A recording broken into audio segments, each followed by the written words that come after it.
Surrender 2020 Shalom sessions. Did I get that right? No. What are we calling this? I should try and get it right. It's hashtag S20 Shalom sessions. Oh, so it's right on the scroller down the bottom. Scrolling. Yeah. Yeah. Okay. Good. All right. Well, we're close. We're gonna spend probably the next hour or so here having a chat. We're not gathering up on the hill over this weekend, but rather we are hanging out here. So that's in the background there. So it's hashtag S20 Shalom sessions. Someone's watching their live video on Facebook. You got to cancel the windows. All right, cancelled. Excellent. Oh. I trying to share it. Yeah, no, share away. People will forgive us because they're just so excited about what we're going to chat about. Yeah. So yeah, as that happens, let me, ladies, do you want to introduce yourself while we're all madly sharing this video? Let's start with you, Jo, and then jump over to the double act. Okay, cool. I'm Joanne. I am a Tamil Sinhalese burger woman who's born and raised in Melbourne. My thing here is because I love anything to do with strengthening culture and putting that at the forefront in spaces, in particularly the church, because I grew up in the church. And I love working with Charlene and Brooke, absolute legends. And I just learned so much from them. I'm really happy to be here and sharing some of what I've learned from them with you. Awesome. Yeah. And welcome. And ladies. Thank you. So I'm Charlene. I'm Filipino. Grew up here in Naarm in Melbourne. Came here when I was 6 years old. I'm the director of Surrender and been part of the Surrender staff team for I think nearly 5 years. And yeah, just been really fun hanging out with Brooke and Jo and curating and organising Surrender conference with them as well. Fantastic. Welcome. And I'm Brooke Prentice. I'm an Aboriginal Christian leader. I'm a descendant of the Waka Waka peoples. That's my grandmother's and my maternal line, our country. I was born on the land of the Indingi peoples in far north Queensland. And I grew up and until 12 months ago lived on Gubbi Gubbi country, which is neighbouring to Waka Waka country. But I now live on Gadigal country in a place now called Sydney. And so I actually now work as the CEO of Common Grace. And Common Grace was a sponsor partner for Surrender. And also, yeah, so I was down here a few days early to help with Surrender here in Melbourne, in Naarm. And so it's wonderful that I can be here to join this. So, yeah. Excellent. And my name's Braden. I'm representing all that is white, male, and fragile. And it's really just my privilege to ask some questions and to listen deeply with these three friends. And I hope that you, if you're tuning in, you get that same privilege as well. So we've got a few technical glitches going on in the background, but what you can do is you can drop some comments or questions in the comment section, and we will endeavor, if we got time, to ask them. I'll give them some airtime. You can also share this video if you're watching. You can share this to your own timeline or into groups or whatever. And then it will live forever on Facebook. So if you're about to rush off and have a cup of coffee or whatever, you can come back and catch up later. So what we're going to do is we're going to have a chat about, we're going to lift the curtain a bit on Surrender, what might have been happening around this time, and some of the work that's gone into it. Then we're going to shift a bit, I think, to why gatherings like Surrender are important. there's a massive assumption in there, but if you're watching this video, you probably agree. And then I'm going to invite these ladies to share some of their individual experiences, both of Surrender Conference, but actually of women in ministry, of women trying to affect change in society, and we'll just see where we get to. So I think Charlene, as Surrender sort of matriarch, let's go behind the scenes a little bit. What, like, we know it got cancelled a week ago, but what were we going to get if this pandemic didn't shut down life as we know it? What was Surrender looking like for this year? Yeah, so Brooke and I were going through the program before here, and just the amazing amount of different people who are going to contribute in some way. So the way we look at Surrender Conferences is actually kind of looking at it in a way where we're trying to amplify voices from the margins. So voices that at times don't, the wider church don't hear from, or, you know, they're quietly working in their communities, going about what God's on about in bringing shalom in their communities, but we don't get to hear those stories.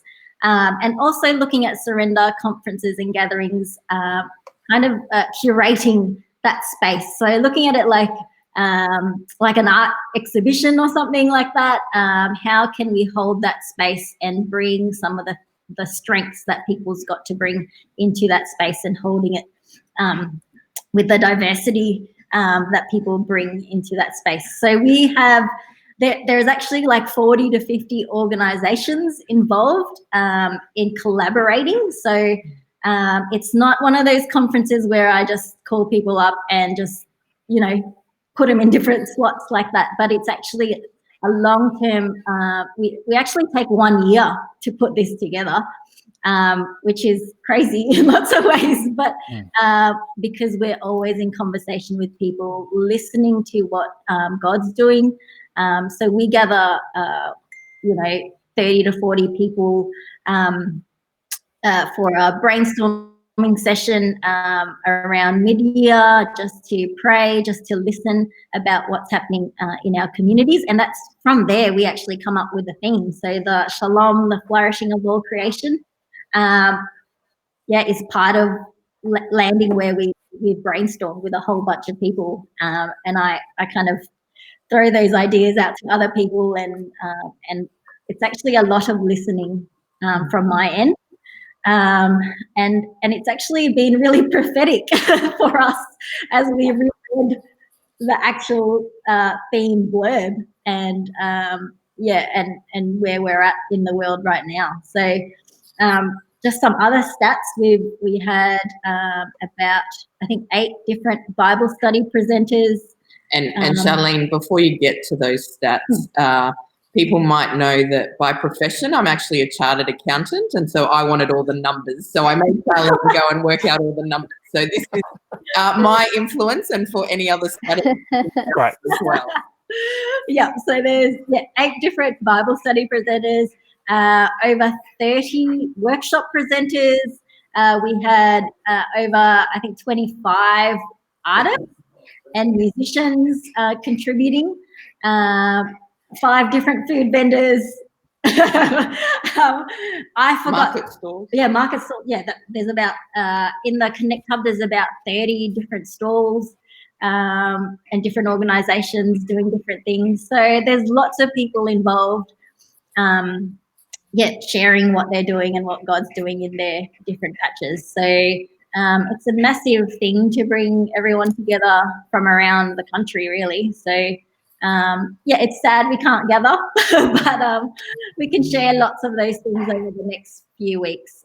So shout out to Cassie, our communication coordinator, by the way. It was her birthday yesterday. And she's trying to get all the content online as fast as we can. So she was working yesterday on her birthday. What a legend. So we're trying to get all those things together so everyone can see some of those things that we were hoping to run. Sure. Now, there's a key thing there, and it's not the Jaffles for Justice stall, but you spoke about, Charlene, your passion for amplifying voices on the margins, and I want to park that because we're going to come back to it. I think that's really important. But Jo, I want to throw to you for a second. My involvement with Surrender only goes back about 2 years. Yours is longer. You don't get paid by the conference, and yet you seem to live and breathe this thing. What is your involvement like, and where does that come from? Okay, so I do sometimes get paid. Disclosure. That's good. That's good. I do sometimes get paid. So I work with Charlene in the lead up to conference to do some of the behind the scenes, like booking flights, like admin support, particularly for the Aboriginal and Torres Strait Islander peoples coming to conference. So it's kind of like, it's kind of like doing some of the extra work that, because Charlene and Brooke can't be at all places at all times, I kind of take on some of the smaller parts of what their role is. Okay. Excellent. By the way. But it's great because basically it's meant, like, for me, my favorite thing is, like, I'll just speak to people like Auntie Jean Phillips, one of the most senior Aboriginal Christian elders and leaders in the whole of Australia, like, regularly, and it genuinely has meant so much to me. Like, it's genuinely been the best part of my role. Fantastic. Okay. Yeah. Let's Brooke, that's a nice segue there. If we bounce off Jo's reflections, I want to invite you to start here. First people's first. That's a good rule, I think. As a young Aboriginal female Christian leader, is that a fair reflection? When we talk about amplifying voices on the margins as something that Surrender's trying to do, why do you personally feel like that's important? Other than, or perhaps the obvious is the obvious answer here, but what do you think? What does that look like to you? I think there's a question in there somewhere. Yeah, I can pick that up and run with it. And maybe first I just start with, like, I don't actually have an official role with Surrender, so sometimes I think I'm a bit of a hanger-onerer too, but Surrender's been so important to my life and in bringing Aboriginal and Torres Strait Islander Christians together, and for us to then be able to come together with non-Indigenous Christians from all across the lands now called Australia. For some of our people in our communities, that's the most amount of people they've ever been with in their lives. So, some of our people coming from Aboriginal communities are in communities of 100 people to 300 people. So together with nearly 1,000 people is, quite a huge experience. And then for us to come together in our leadership. So I just have always wanted to support Surrender as much as I can, and particularly Charlene and Jo. And so, it's been quite important to me and for me and all of those things. So in terms of amplifying our voices, I mean, some people would have heard about the grass tree gathering, which Auntie Jean Phillips and some of the other key Aboriginal Christian leaders, it was Auntie Jean's vision, but very much with the support of Uncle Ray Minnicon, Uncle Reverend Graham Paulson, and our first grass tree was held in 2012, right before Surrender 2012. So that was my first Surrender experience. And as I was talking to Charlene and Jo before we joined the podcast, I went back to 2012 in my mind and remembered that Surrender brought all of us that had been at Grass Tree up on stage. And it was the first time as an Aboriginal Christian that I'd kind of been invited up onto a stage like that. So when I look back at the impact in my life, the opportunities that I've had from that, as well as, looking back on how Auntie Jean Phillips, in over 60 years of ministry, surrender's been a huge part of her life and gathering us together, advertising surrender around the country.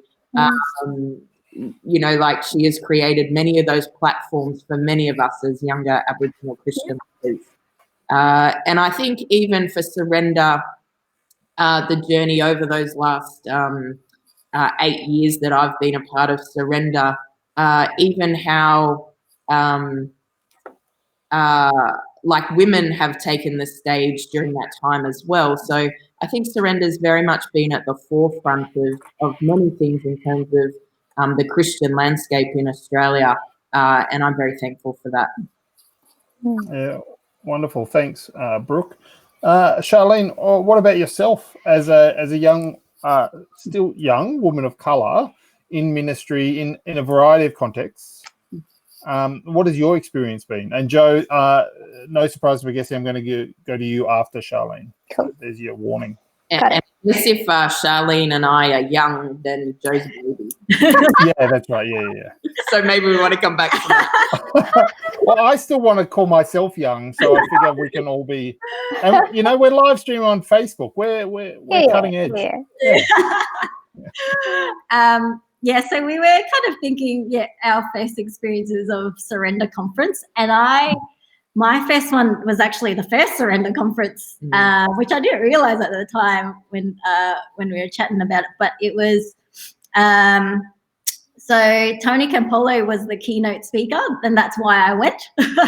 But it wasn't actually the thing that stood out for me. So I remember seeing John Owen on stage, and I didn't know John Owen at all. I didn't know, Urban Neighbours of Hope or anything.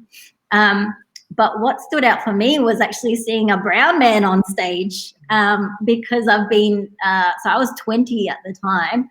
And so most of the conferences and events I'd been part of, you always see, a white male as the keynote speaker, or and don't see much diversity at all on stage. So that was actually the thing that stood out for me, which I think Brooke also remembers that, seeing John on stage too. But so it was for me, having that platform then for other diverse voices is important, because just as like women in ministry, seeing other women on stage is a big difference. So being able to see other people of colour, Aboriginal leaders on stage is a beautiful thing, and being able to hear those voices and being able to see, other perspectives and hear other experiences, so we can see a bigger picture of God at work in our world. And and it's just, I think for me, it's just a beautiful expression of God's body,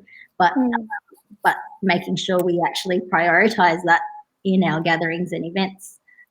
Or else we'll just see one way of doing things all the time, and one way of being things. So so it's just been encouraging for me, being able to be part of the team and continuing to shape that, and and just keeping my eyes and ears open as well, to what stories need to be told, that we don't get to hear from. So And Charlene, that first surrender was 16 years ago. Yeah, so 2004. Oh, wow. It was in the city. It wasn't in Belgrave Heights. It was in a church building. We had Vox Congo as well perform, and it was a different sort of conference, really. Yeah, it's cool, because for me, like, I think about the people that I used to see up on stage in church, and it was never women and never people of colour. And it actually, the sad thing, the thing I mourn the most about growing up like brown and a young woman in Australia is it never bothered me. Like, it never bothered me or the people in leadership. It felt like that never bothered anyone until I started being in spaces with Aboriginal Christian people and learning.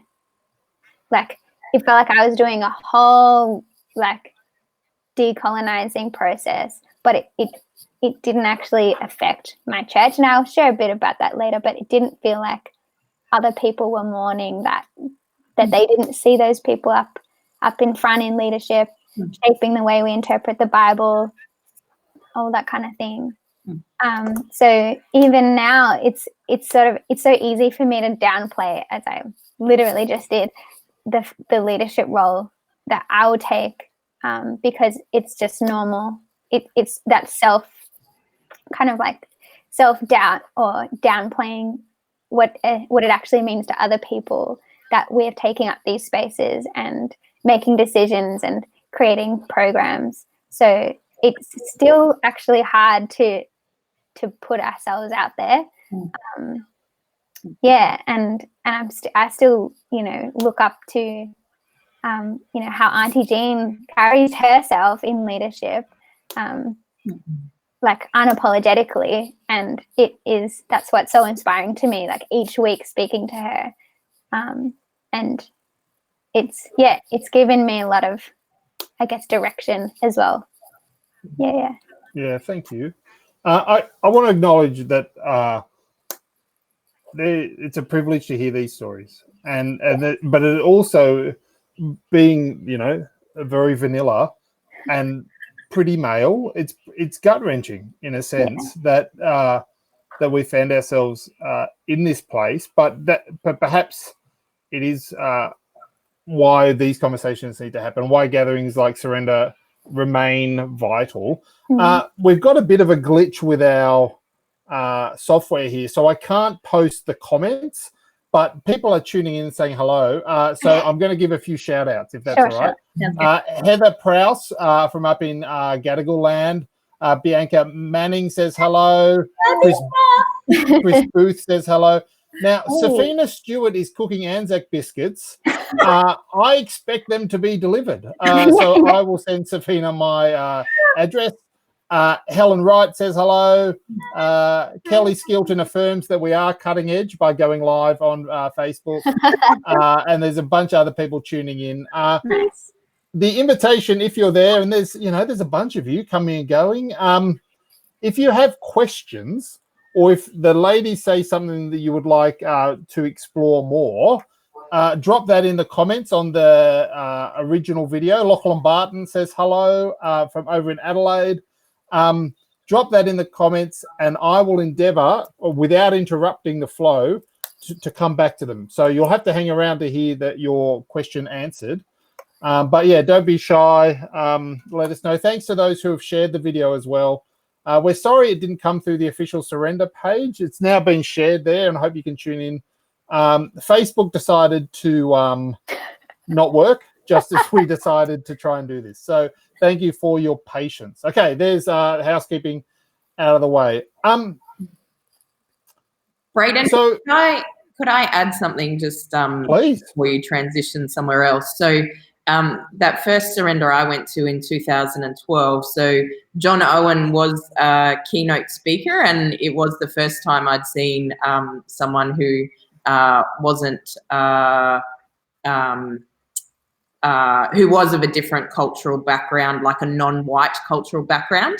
But also Uncle Reverend Graham Paulson did one of the Bible studies in 2012, and we'd come out of Grass Tree where he'd been teaching us as Aboriginal and Torres Strait Islander Christian leaders, and then continued to do that through the Surrender Bible study. And what we really got challenged about was the word emerging.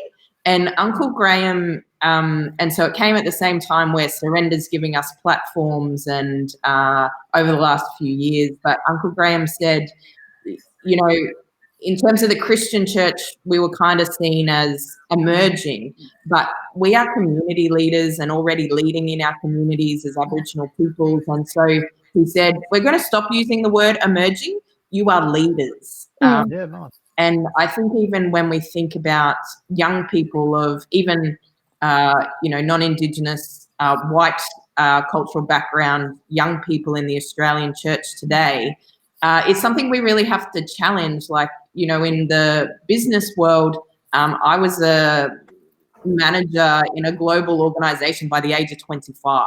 And so I'm leading, but yet even like I do turn 40 this year and still being considered young. What does that mean? How do we create spaces for young people? And I think that's been the other thing for Surrender. Like, I'm sure I can share this. I've had several words to Surrender people over the years about how, for me, a beautiful thing about Surrender was the multi-generational approach. And that's very much what we have in Grass Tree and in any Aboriginal gatherings. You know, the fact that when we look at young people needing spaces, but also those that carry so much wisdom, like the likes of Auntie Jean, who's in her 80s, and that Surrender gives her a platform. We don't often see people in their 80s in the Australian church having platforms. And so the fact that she's an Aboriginal woman is incredible to me. I mean, yesterday was National Closing the Gap Day, and the fact that we still have her at that age is incredible, because we do die 11 to 17 years younger than the non-Indigenous population. So, yeah, so many things wrapped up into so much language, and I think that's the other thing I appreciate about Surrender is giving us different language. And, you know, the word that really struck out for me when Charlene was speaking before was about how Surrender is about collaboration. And so that word, yeah, is important to me too. Yeah, fantastic. Thanks, Brooke. That's really helpful. The less I say in this sort of setting, the better. So by all means, jump in. Jo, you spoke about the experience of decolonizing. Your understanding and experiences of church and faith formation. Do you want to? I'd like to jump into that sort of idea, and then let the three of you sort of share and riff off that for a little while. More people are joining in and saying hello, but we'll get to you. Hang loose. If you want to shout out, you got to earn it. So, but let's have a chat about that experience, and then we'll see where we land. Yeah. So, I guess my story starts in Sri Lanka. So the colonial project there was such that Christianity and colonization, migration of English, Portuguese, and Dutch was really, really closely linked, quite similarly to Australia. And so things like why I can't speak my native tongue is like literally connected to why I can read the Bible today. So even now, there's this kind of, I want to say, trauma connected to picking up that text and the fact that I can access it, but what can I not access? And as I was sort of growing up and learning more about these stories here in Naarm in Melbourne, for Aboriginal people, there is that even more disconnect from what they have access to today, because I can sit down at the dining table with my grandmother and, you know, ask her about her language and her culture. But there's a lot of people who actually don't have that connection, and that has been lost. And so I think seeing, and actually for me, when I was growing up in this Western Anglican church, and they did give us a home, and it was so loving and precious treasured memories of church and community. But at the same time, none of those leaders were able to acknowledge that I had lost something. It was like, because I had gained Christ, I had to replace my Sri Lankanness with Christianity. It was like a direct one or the other. And it didn't feel like anyone in the Western church, which for me was the church, was actually mourning that or acknowledging that that's not essential to knowing Jesus, to claiming to be Christian. And so when I started to actually meet Aboriginal Christian people, really by chance, I was actually noticing that they could hold all of the pain, the loss, the complete, like all the truth. They weren't hiding from the truth of what happened in this country, the genocide, the dispossession, the language loss and the cultural genocide as well. They knew all of those stories and terrors more than I would ever know, but they also knew a hope and a person who Jesus is that actually also had an understanding of that suffering and that that ignorance as well. And so it was this really like long and beautiful, painful learning about grace, because Aboriginal people were taking me and other people of colour alongside them on that journey of reclaiming culture, reclaiming, redeeming Jesus as someone who didn't want to sort of smuggle white culture into the gospel. And so things like going to Rauken with Narrandjeri men, Sean Wheatra, and in the NIALC Uniting Church Young Adults Leaders Conference, I would just be there broken because I'd been ministered to by Aboriginal Christians, you know, giving me communion in this building, this church at Rauken that has holding all of that awful history.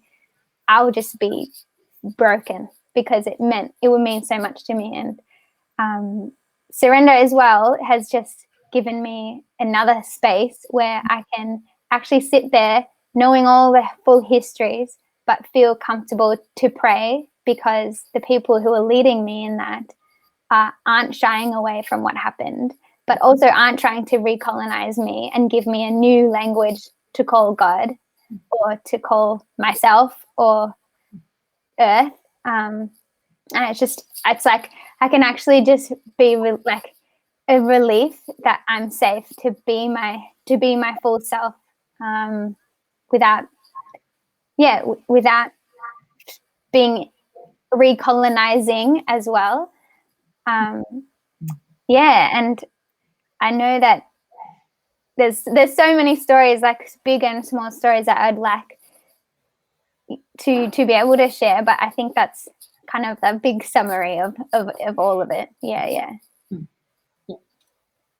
I'm feeling really like quite emotional as well, like noticing like quite it's very dear to me, this story. Yeah. And a privilege to hear. Mel Benny Ben says beautiful words and reflections, Joe. Rowan Pryor from over in Tasmania, who've just declared themselves their own country. He says thank you for sharing your experiences.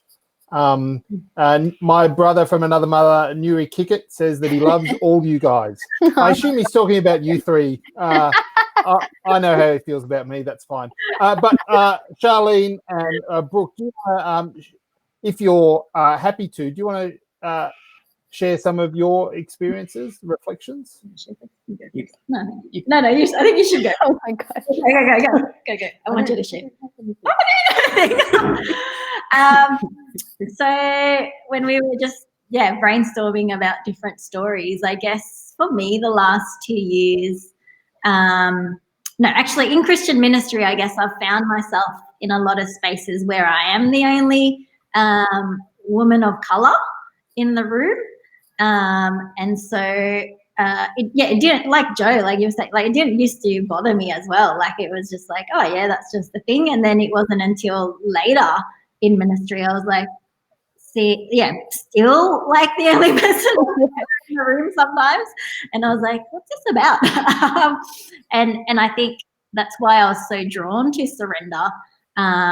Like it was pretty much the only conference I would even attend in our big, Christian calendar of events, because I felt so safe in that gathering, and because it was so diverse, and so I prioritized just being there, and I felt like, this is my group, this is my mob, this is where I belong, and where culture was celebrated and affirmed, and I think for me.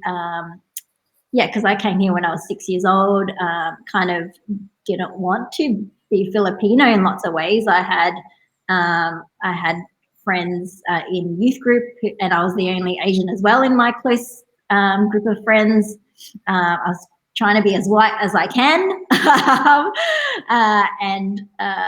So going through that, and then it wasn't until later in life where I was trying to rediscover what it means to be Filipino. And so for me, it was going back home to Manila, to Philippines, reading up on history, reading up on my family history and background, finding out my grandma, was part of the Higaonon tribe, which I'd never heard of before, because part of the colonization, those stories haven't been passed down. And so trying to rediscover what that means, and it's still an ongoing journey. So I want to go back to Philippines to research a little bit more, about those things. But anyway, for me, it's been tricky, being still not seeing enough diversity in high levels of leadership, I think. And so, like, I was looking for mentors and just other women who, were over 40, people of colour. So shout out to Mi Wan Yang from the Baptist Union, as well, who's been the multicultural consultant at the Baptist Union for 20 plus years, working with 80 to 90 different churches, and we don't get to hear those stories from all those different churches very often either. But for me, it was just finding who are some of those elders like your Auntie Jeans, and that I can learn from and hear their wisdom and experience, because I just haven't had that chance to before. And so, like, my hope is that we will see more diverse people in leadership positions. We've got the 40 to 50 partner organisations as well who would love to see more diverse leaders in their teams. And so for me, yes, Surrender has this platform. We can celebrate that. But what's the systemic change we could actually see down the track? And it's not just the 3-4 day conference. Long term, what are some things we can be doing? We can be taking steps in. Anyway, that's some of the hope that I see, and we see a glimpse of that in that gathering. But long term, how can we see that not just in that event, but ongoingly, day to day, in our workplaces, in our ministry spaces? How can we see systemic change in that? Anyway. Sorry, from you, Brooke. A number of different things, like those that have followed my leadership journey know that one of the things I say is that the injustice that Aboriginal peoples have faced in these lands now called Australia is like the foundational injustice, and that there's a spiritual blindness and deafness which transcends over these lands now called Australia. And particularly the church. And so I pray continually that veil of spiritual blindness and deafness is lifted. And the days I get to spend at Surrender, I feel that it's lifted. So good.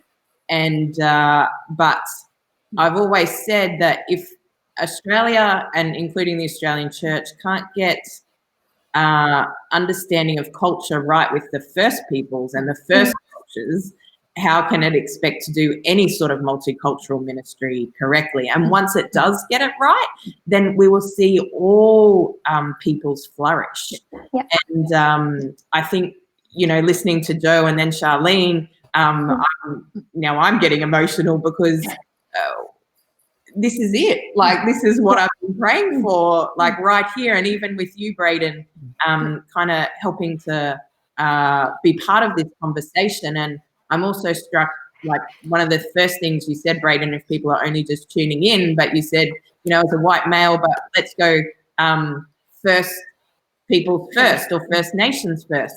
You're actually, like, a lot of my female friends of all different cultures, including white backgrounds, have said that, but I've actually never heard a white man say that First Nations first. And so I'm like, wow, thank you.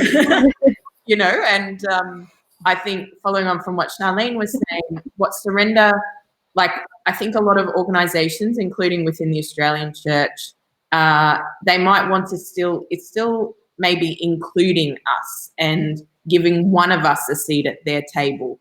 But what surrender does is it flips that table around, because it's not one table. You know, there's all these different spaces and places that do mean through your cultural diversity we can gather together, you know, whether that's in the auditorium or it's then in your workshop spaces, and particularly from an Aboriginal perspective, like yarning circle. That's kind of where we feel home, but others are invited in, and so we can practice our cultural practice of hospitality and generosity. So we welcome you into the yarning circle, but we get to lead in that space. Or whether it's, you know, around the campfire. And we were talking with Anita White, who's one of the previous directors of Surrender, and she was talking about one year they had like 4 different kind of campfires and all these like conversations that were happening, and Auntie Jean Phillips was hosting one and people were just sitting there listening to Auntie Jean. And I remember my first Surrender, like having all the different conversations with people around meals and food, and that brings so many people together. And then, you know, you've got your different accommodation spaces and just how community forms. And I think, you know, it's, Surrender has been able to be flexible with that, that we can all flourish through the different spaces, and that helps us to be able to be, to lead and be empowered to lead. And so, you know, I think all of us hold that prayer that the Australian Church would reflect that, as well as Australian society. So, you know, we've still got a long way even to go in the business world. And so as this discussion, you know, I immediately go to, as a woman, there's been 2 instances that will stay with me my whole life. One was when I was working in the business world, and I was in an acting position and had to go to this meeting. And it was myself and 8 white men. So even to walk into that room, I'm like, oh, hang on, this is different, but it's actually very much the world. And then in the church space, when I was with the Queensland churches together, and I served as a short time as the chairperson of the Churches Together Indigenous Peoples Partnership.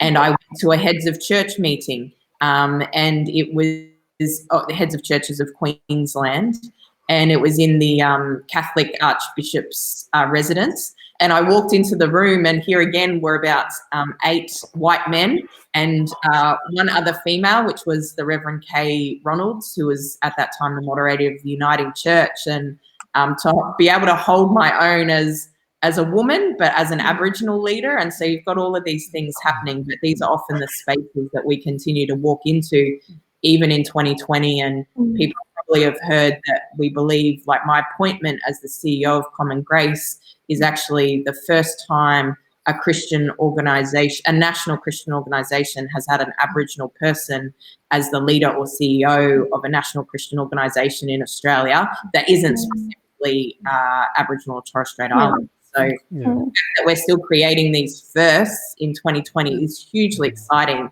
but you still carry a bit of, we've had very capable people, and so how do we look at those systems and spaces, to actually not just include us, but change their foundation, to work for all of us and to see all of us flourish.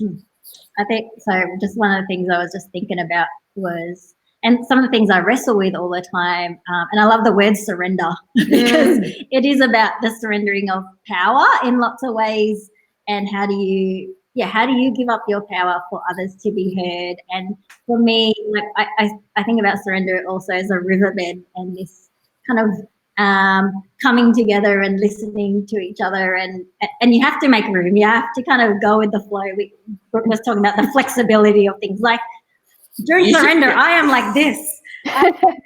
Okay, who's going where? If something needs to switch, I will switch. Like it's just always, making sure that, like, I'm not holding to things so tight as well and going, I need to control every minute of this conference, because it's not going to happen if we really want to be diverse, like if we really want to celebrate diversity and people's voices, things are going to look different. People have to give up their power and control over things. Yeah.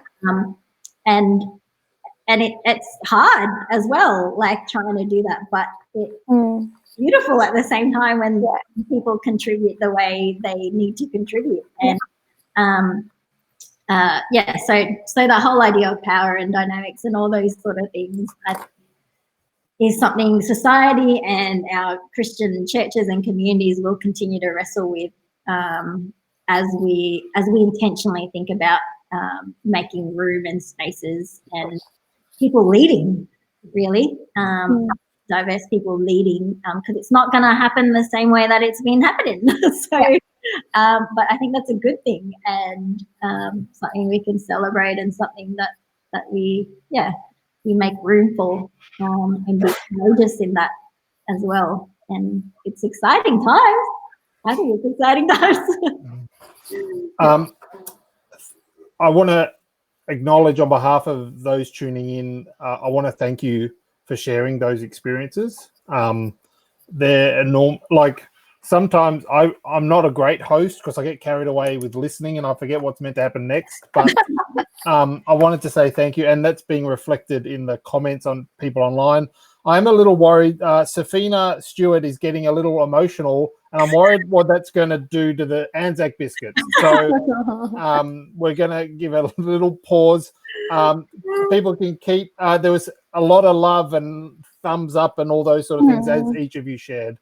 It's clearly resonating, and perhaps, if anything, this pause, it seems, that society's taking as we deal with this pandemic, we might be able to quieten the noise and actually hear these voices and these stories and seek them out. I was reflecting some of particularly the Indigenous elders I've had the distinct privilege of listening to over the last probably 10 years, and the grace they've shown me and the patience, no doubt, is a true gift that I've definitely taken for granted. But it's a thrill to hear that.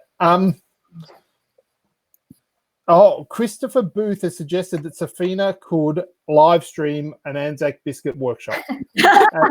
Maybe as part of, I better get this right, hashtag S20 Shalom sessions with Safina. That would be great. That would be great. And they're ready. Oh, good news, the biscuits are ready. So, I need to teach Safina how to make my lemon myrtle shortbread biscuits. Bush tucker too, so that'll be one for the future to look out for.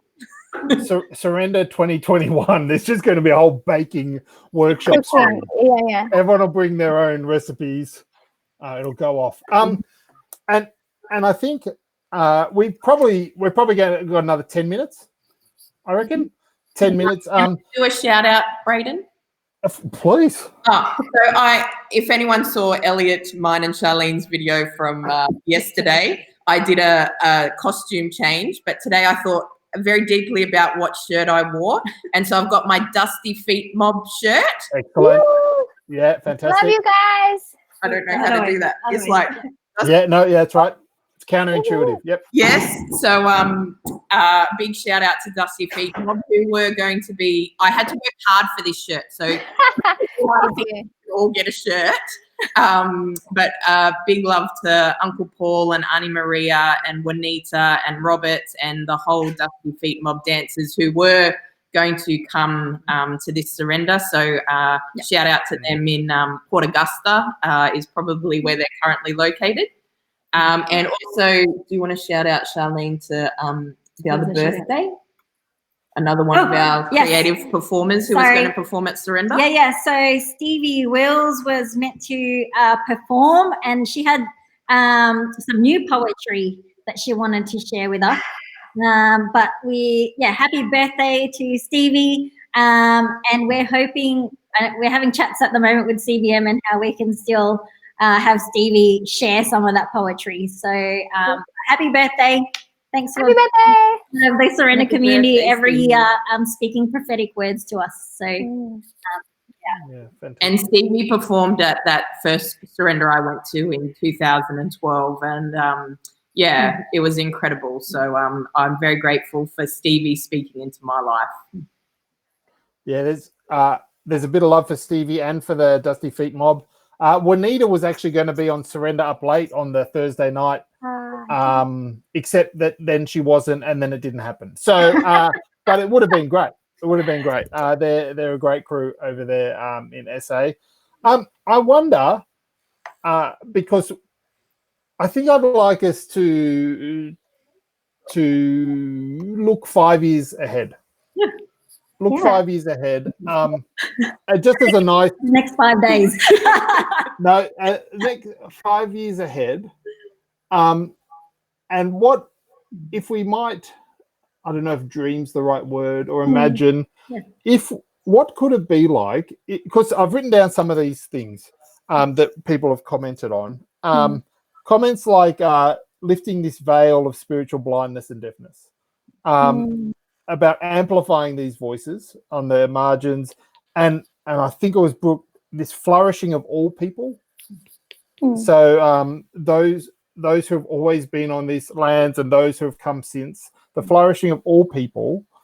What do you think some of the steps are? And I apologize if you feel like this should be obvious, but imagine that all the audience is white dudes. What are the steps that you think that you would love to see us take, not just in Surrender, but in our communities, around our own dinner tables as well? I think, because I this vision of flourishing and of genuine relationship and respectful listening, surely, like, it seems so dissatisfying to think that that's always got to remain a hope. Or that, you hear, well, that's what kingdom's like when we're done with this, but let's bring that now. What do you have any advice or what you found helpful, or what you've told other people, and you've probably told me as well, kick my own ass, but what do you think some of the steps might be if we wanted to imagine moving towards those sort of visions? I can just start. Yeah, register for 2021. Is that the first? Keep us going. So I did have a conversation actually a couple of weeks ago with a white male pastor, about what things would be good for him to know, actually, because I was sharing just about wrestling with being a woman of color in meetings.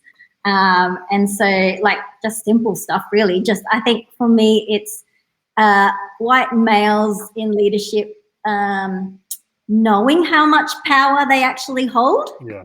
So I think it was an interesting conversation, because he was saying, actually, when he goes to meetings, the assumption is that everyone's equal. Yeah, but that's never my assumption, that I am equal. Never. Because of colonization, because of our experiences of racism, we've always been the lesser person. So when we speak up, like, it's hard for me to speak up in meetings,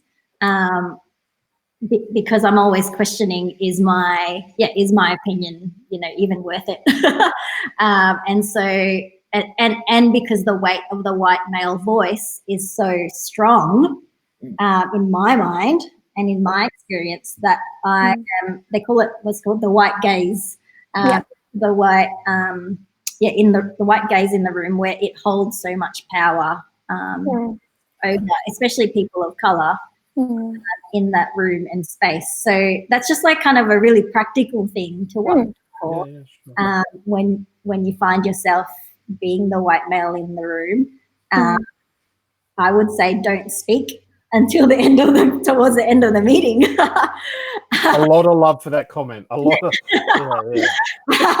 I would say if other people ask questions from you, throw it back to someone else, and wait until everyone else has spoken in the room.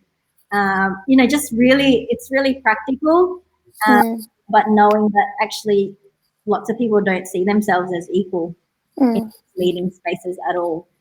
And so that's just one practical steps. I know there's lots of, I'll get the others to share, but for me, that was the one thing I said to this white male pastor. So good. Yeah.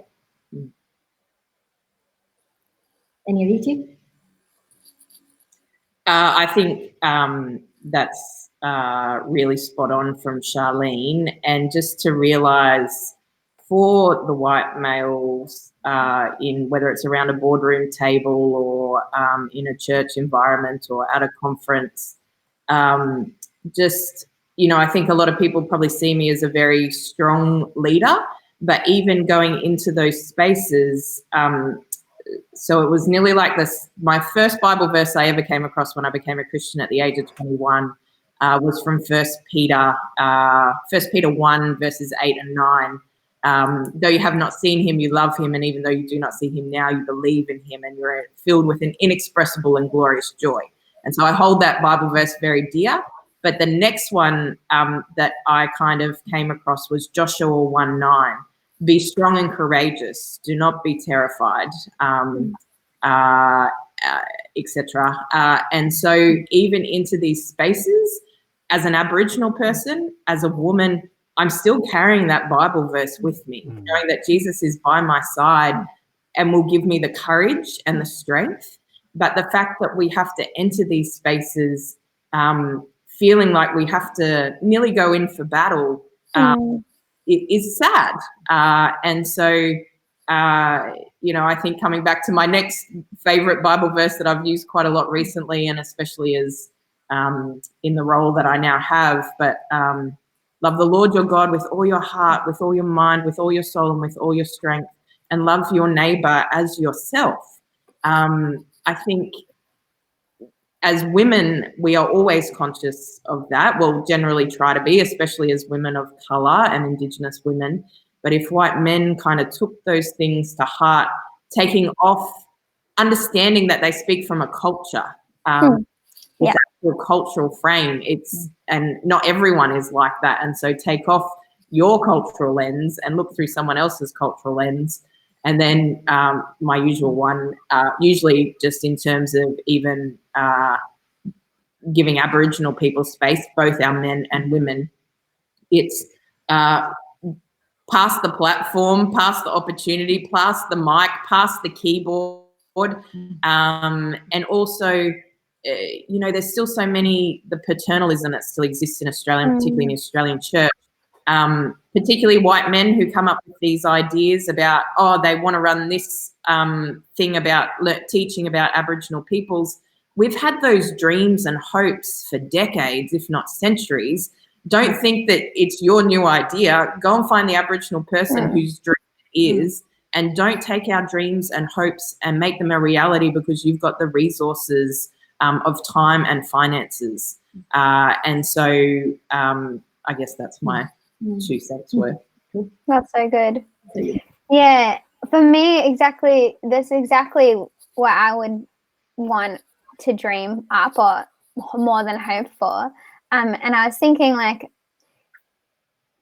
the way that we feel as migrants, as we're trying to call ourselves Australian, but we feel like we can't because everyone comes up to us and is like, where are you from? And then you just get stuck in this, kind of nowhere. But also just saying to the white Christians, white people in Australia, like, you also have a story, you also have that long history and heritage as well. And actually, like, sort of digging into it and doing that background work that you make us do when we enter anywhere, and actually knowing what that, like, how you came to be here, because as you get into that story, you're going to come up with the story of exclusion and the pains of the past in this country. And I believe that the story is going to move you and impact you to want to make things right. And and because that's what happened for me, is I didn't feel like I was allowed to belong. And then I noticed that that was not just me feeling that, it was a lot of people who feel like they can't call themselves Australian, or maybe don't really want to identify with that nation, that term. And it actually just going backwards has really shaped how I want, or what I want to see going forwards. So it is actually just being like, well, I want to be able to stand on the country I'm standing on. Like Brooke would take photos of everywhere she travels barefoot on the ground. I want to have my feet on the ground and say, and be proud of that I'm walking in a good way on that land. And I don't think, I feel like I still can't do that, and I, for some reason, have been invited to this podcast, and I don't think I could say that, honestly. So, because it's such a long journey. And I want my leaders and Christian leaders to be on that journey too. And I think it starts with going back and checking how you ended up here. Yeah. And I think as Aboriginal peoples, and particularly as Aboriginal Christian leaders, that's what we're trying to connect the story with. And so we feel the pain of kind of both sides of what Jo's actually talking about. So when I meet people of non-white cultural backgrounds and they call themselves Australian, I'm asking where they come from, what their cultural background is, not from where the white fellas are coming from when they ask that question. I don't want to hear that you're Australian or what generation Australian. I want to hear where your parents and grandparents and great-grandparents are from, because that's the beauty, that you are now on these lands now called Australia, and you've carried that story here. And on the flip side, when it comes to those that are white Australian, it's often only Aboriginal peoples who we're questioned about where our white ancestry comes from. And so, I very much know my non-Indigenous heritage, which is Scottish, English and German, and all of those family names. But I don't often talk about them, because until the rest of Australia talks about their Scottish, English, German, Irish ancestry, and makes that their forefront, not Australian, then I will. But we've still got a long journey to go forward with, and that's why I talk about being a Waka Waka woman, and just trying to encourage my friends of obviously non-white backgrounds to be proud of where they've come from and to share that story in these lands now called Australia. Yeah, fantastic. All right, we're going to wrap this up, but do you guys want to give a plug to what's also coming up over at the Surrender Facebook page? And if people are watching not through that thing, make sure that you follow links somewhere to the Surrender Facebook page. We'll get them in the comments somehow, or just type Surrender into the thing, because there's a whole bunch of stuff you're about to hear about that'll be over at that Facebook page, and you don't want to miss it. So does someone want to talk about what's still to come? Yeah. So today at 2:30, I think it is, Tier is hosting their workshop that they were meant to run at conference. So they're doing a live Zoom webinar, I think. And so there's an event page on Surrender with the link to that. So Lexi's facilitating that workshop on community organising.